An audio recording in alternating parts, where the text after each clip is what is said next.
perjalanan hidupnya, manusia selalu berharap pada ridho Allah Subhanahu wa Ta'ala untuk mencapai keberhasilan. Ridho Allah juga terletak pada ridho orang tua. Kesuksesan dan keberkahan yang kita terima tidak terlepas dari lantunan doa orang tua kita. Doa yang diijabah Allah Subhanahu wa Ta'ala. Dalam surah Al-Isra ayat 23.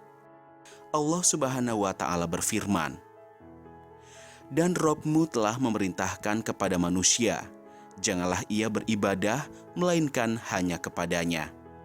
Dan hendaklah berbuat baik kepada orang tua dengan sebaik-baiknya.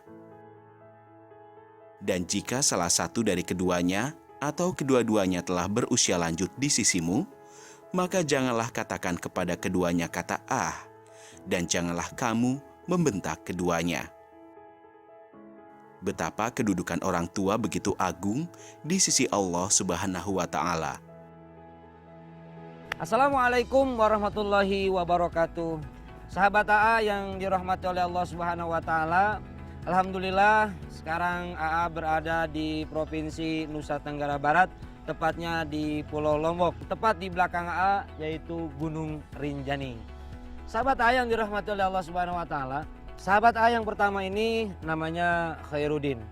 Khairuddin sejak kecil mengalami penyakit yang namanya polio. Meski dalam keadaan seperti itu, Khairuddin tetap berkarya dan subhanallahnya lagi, apa yang dilakukannya semuanya dibaktikan untuk kedua orang tuanya. Dengan menggunakan prinsip ridhollah fi ridho walidain, wasyuhtullah fi syuhti walidain. Ridhonya Allah tergantung kepada ridho orang tua, dan murkanya Allah pun tergantung murka kedua orang tuanya. Bagaimana kisah selengkapnya tentang Khairuddin? Ini dia masih di Ada Jalan.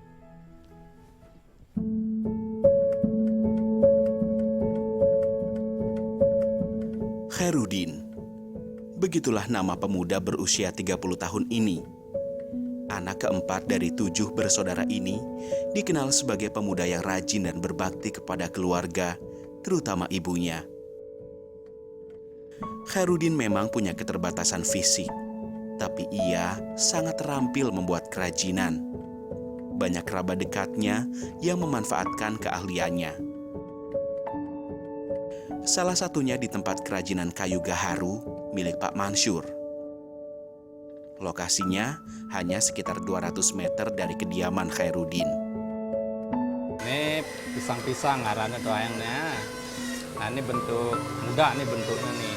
Nah ini enggak nih kalau debor ini sekali mudi, nah, gancel di tengah ini doang. Proses pembuatan kayu gaharu ini butuh kejelian. Namun Khairuddin tetap percaya diri. Tangannya terampil menorehkan guratan-guratan pada batang kayu gaharu. Mendingan saya bikin kerjaan aja di rumah gitu. Saya lihat orang-orang itu kan dia mengemis gitu kan. Udah ada orang yang mengemis sama saya gitu kan. Dia tidak punya mata juga. Dia dibantu sama orang tuanya gitu. Kalau gini ya jadinya kalau mengemis gitu. Setiap 2 atau 4 hari sekali, Khairuddin dipercaya untuk mengolah kerajinan tangan milik Pak Mansur ini. Tidak jarang pula, kayu-kayu gaharu ini dibawa pulang untuk dikerjakan di rumah.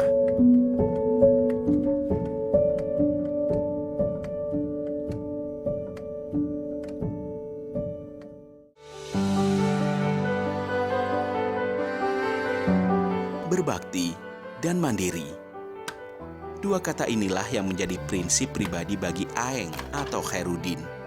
Dia tidak ingin menjadi beban bagi orang lain. Karenanya, ia pun terus berjuang untuk menafkahi keluarganya. Salah satunya membuat anyaman bambu kelabang serta kandang burung ini. Awalnya, putra dari pasangan almarhum Amak Aeng dan Inak Juminah ini terlahir ke dunia dengan fisik yang normal. Namun ketika menginjak usia 3 tahun, Khairuddin sempat mengalami panas tinggi dan penyakit polio pun menyerangnya. Keadaan ekonomi keluarganya yang kekurangan menjadikan proses berobatnya tidak tuntas. Akibatnya, sejak saat itu Khairuddin tumbuh dengan kondisi tangan dan kaki yang tidak sempurna. Mulai sakit, wah 3 tahun ampun mulai sakit. Dia ke rumah sakit. Ini perubahan. Apa jauh yuk.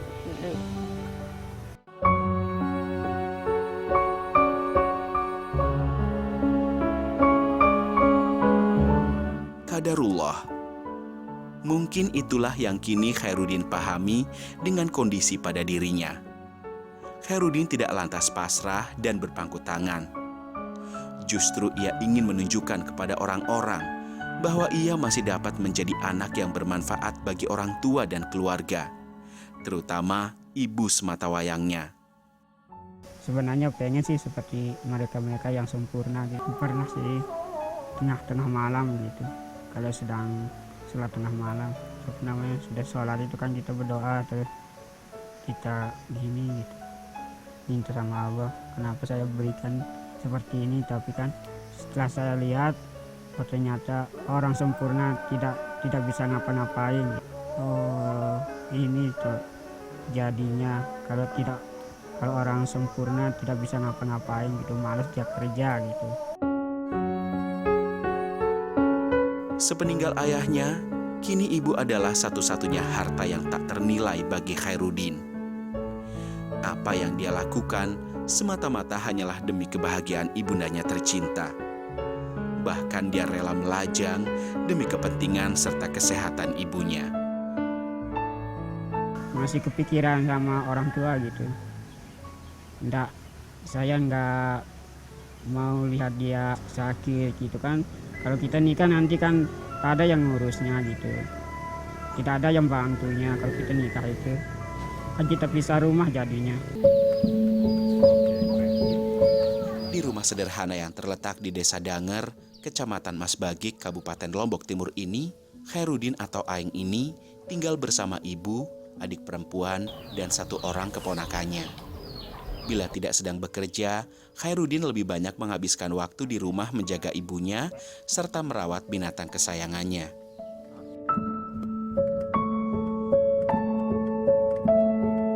Ketika di bulan Ramadan seperti ini, Khairuddin mengamalkan sedikit ilmunya dengan mendampingi anak-anak belajar membaca Al-Quran. Dengan menumpang teras rumah milik tetangganya, Khairuddin membantu anak-anak membaca Al-Quran dengan bekal ilmu tajwid yang benar. Karena dia kan anak-anaknya itu kan bisa mengaji gitu. Dia udah hafal Al-Quran gitu.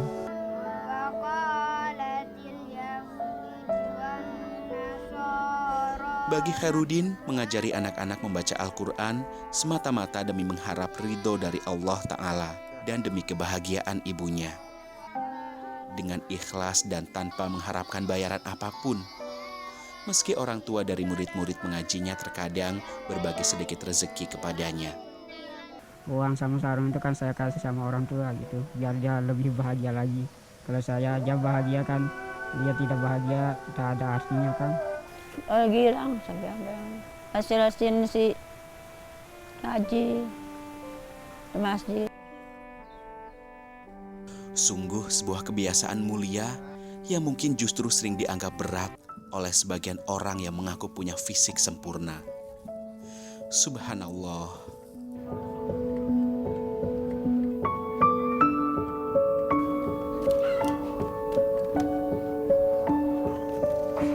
Sahabat AA yang dirahmati oleh Allah Subhanahu wa taala, di tangan AA ini adalah salah satu dari karyanya Mas Khairuddin. Dan dari hasil penjualan ini cukup bagi dia untuk membiayai hidupnya. Nah, ada seorang lagi sahabat AA namanya Pak Mawardi. Meski beliau memiliki keterbatasan, tidak memiliki kedua tangan, tapi tetap beliau bekerja untuk membiayai hidupnya. Rasulullah pernah ditanya, "Ya Rasul, siapakah orang yang harus aku baktikan terlebih dahulu?" Rasul menjawab, "Ibumu." Kemudian siapa lagi ya Rasul? Ibumu. Kemudian siapa lagi ya Rasul? Ibumu baru bapakmu. 3 Rasulullah Shallallahu Alaihi Wasallam menyebutkan nama ibu baru bapak. Dan ini adalah yang dilakukan oleh Bapak Mawardi. Bagaimana kisah selanjutnya? Ini dia di Masih Ada Jalan. Mas Hairudin, pamit dulu ya. Ya, Mudah-mudahan berkah semuanya ya. ya. Assalamualaikum. Waalaikumsalam.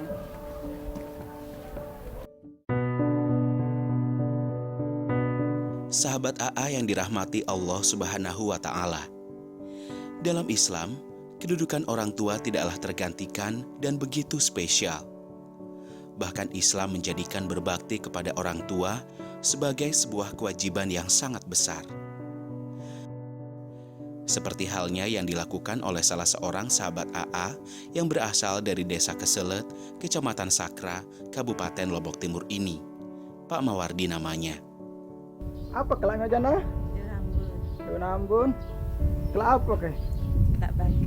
Wah, enak kembar. Ya simpuko. Menu berbuka puasa yang sederhana dan jauh dari kemewahan. Ya, sayur daun singkong ini sudah begitu terasa nikmat untuk berbuka puasa nanti. Sebagian lagi tak lupa Pak Mawardi bawakan untuk ibundanya yang sedang sakit.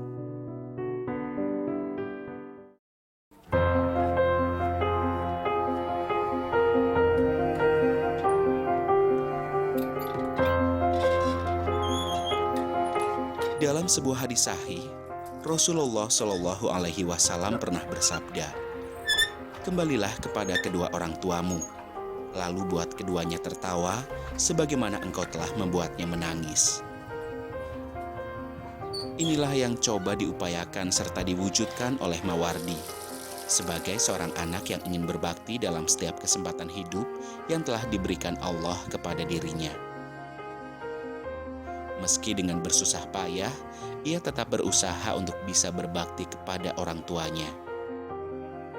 Setiap hari Mawardi membantu ibunya untuk pergi menuju sumur atau kamar mandi yang terpisah dari bangunan utama rumah orang tuanya.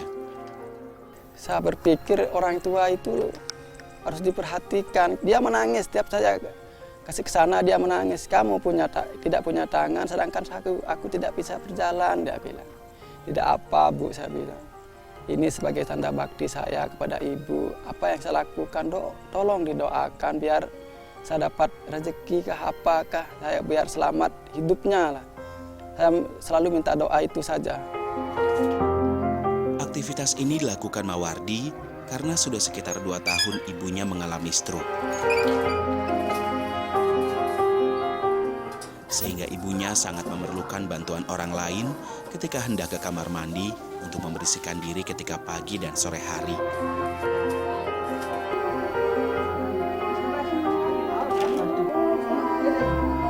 Sebuah kebiasaan yang sungguh mulia apa yang dilakukan oleh Pak Mawardi ini. Subhanallah.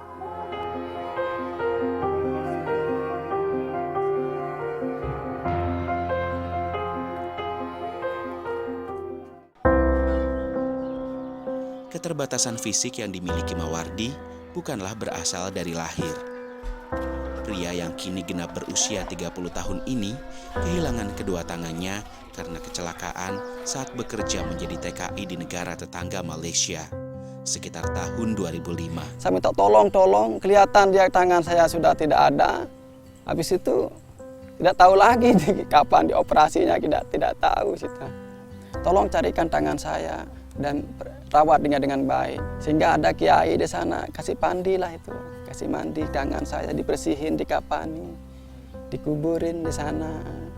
Meski musibah yang dia alami disebabkan karena faktor human error dari salah seorang rekan kerjanya kala itu.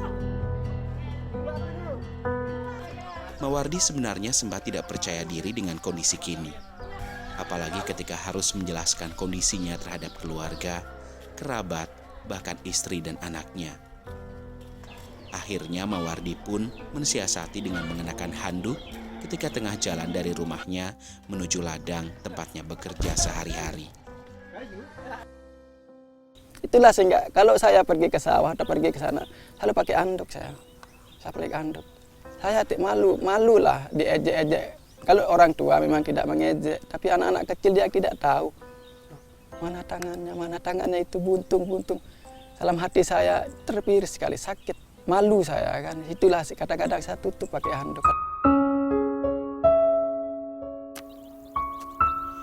Meski kini kedua tangannya tidak lagi utuh, namun Mawardi tetap menjadi individu yang cukup percaya diri. Apalagi mengemban tugas sebagai kepala keluarga dari seorang istri dan kedua orang putranya yang masih kecil. Dia tidak serta-merta berpangku tangan. Hampir setiap hari Mawardi mencoba menafkahi keluarga kecilnya dengan bekerja menggarap ladang yang dikontraknya setiap tahun. Walau hasilnya yang didapat tidak menentu.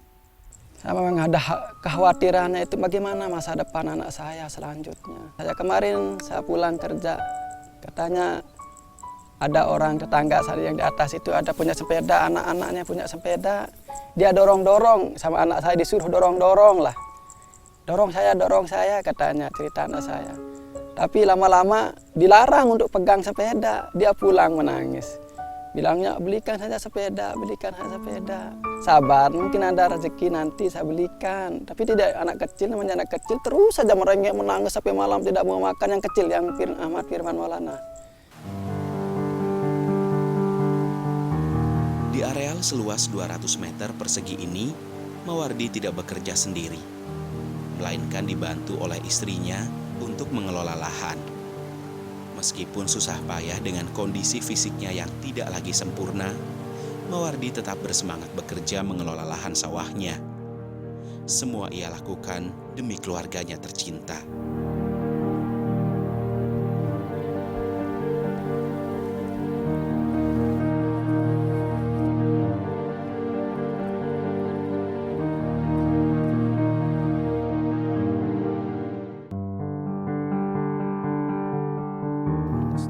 Sepulangnya dari ladang, Mawardi selalu menghabiskan waktu bersama kedua putranya, yaitu Sabda yang berumur 4 tahun, serta Firman yang kini telah berumur 11 tahun. Melihat kedua putra kesayangannya ini mulai tumbuh, tidak jarang membuatnya timbul sedikit rasa khawatir, karena tuntutan hidup yang semakin berubah, apalagi ditambah biaya sekolah untuk putra pertamanya. Saya berpikir, merenung-merenung dalam hati, inilah ternyata rencana Allah bagi saya. Walaupun saya hidupnya susah, tidak bisa lagi dapat uang, tidak bisa lagi itu untuk menafkahi anak istri saya. Saya sabar.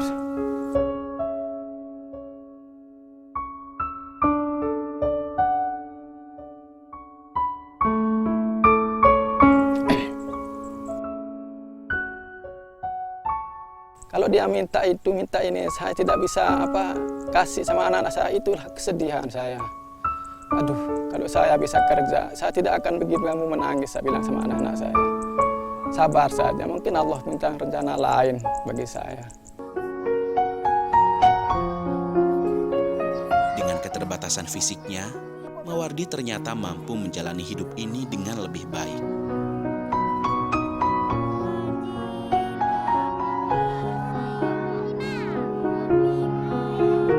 Seusai aktivitasnya meladang, ketika sore hari Mawardi menyempatkan waktu untuk berbagi ilmu sebagai guru mengaji di seputaran tempat tinggalnya.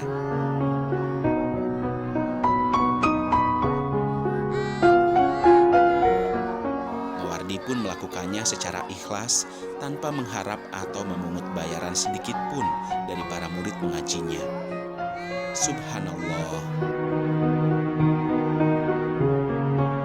Saya sangat sukarela. Memang niat saya tidak minta bayaran. Rata-rata di sini tidak ada dibayar, semua sukarela. Saya ngaji dulu pun sukarela. Dari hati saya tidak mengharapkan ini. Tapi kalau ada bantuan dari pemerintah, insentif, insya Allah saya akan terima lah. Tapi kalau anak-anak jangan harap lah. Anak-anak kita ngajar pun sama-sama tidak ada punya juga. Allahu Akbar, Allahu Akbar, la ilaha illallah. Mawardi pun sadar bahwa kecewa bahkan meratapi nasib dengan apa yang telah Allah berikan bukanlah jalan keluar dari segala kesempitan dan keterbatasan. Kemuliaan hidup di dunia bukan diukur dari kesempurnaan fisik semata, melainkan bagaimana kita dapat berbakti kepada orang tua serta keluarga agar mendapat keridhaan Allah Ta'ala. Insya Allah.